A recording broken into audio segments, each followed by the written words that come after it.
All right, north of the river, it's blowing up with different distilleries and breweries, and we just talked about the wine. Now we're going to talk about beer. I got to check out one of the new breweries called Callsign Brewing Company.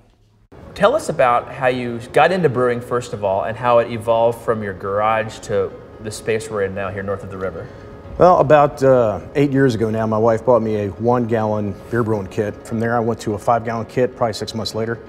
6 months after that, I went to a 10-gallon, 25-gallon barrel, now a 10-barrel system like what you see in the brewery here. About 5 years ago, my buddy Morris Lawson and I, we used to fly together out of McConnell Air Force Base. We were both boom operators.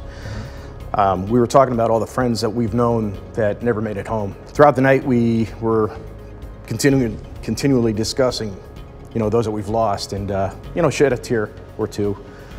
And then Morris suggests, hey, why don't we name one of these beers after the call signs of one of the airplanes that we just lost. 2 years prior to that, we lost Shell 77, an Air Force tanker that crashed in Kyrgyzstan. And Morris and I both have time on that tail. It was a McConnell jet. We decided to name the Imperial IPA Shell 77.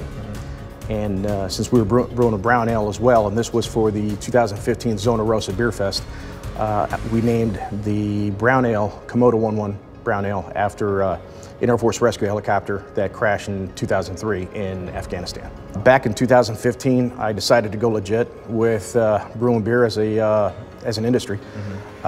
During the Zona Rosa Beer Fest, I actually had 2 widows from Komodo 11 actually approach me. They live here in Kansas City, and after meeting with them, that's when I decided that I am going to actually do this as a business, open up Callsign Brewing.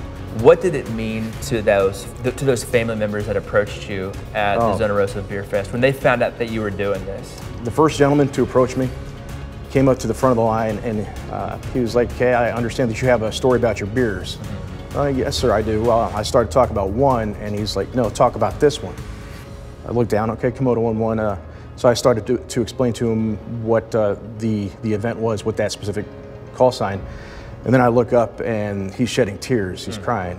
He goes, "Stop, I know, my wife was on it." He had his 15-year-old son there, and his son started shedding a tear as well. And then, it was just an emotional experience. From that point on, it inspired me to where if somebody sees their loved one's name represented at least once, it brings joy to them. It's a very cool story, and very cool to sit down and talk with Steve. And later on, he's going to walk us through the science behind brewing some of his beer.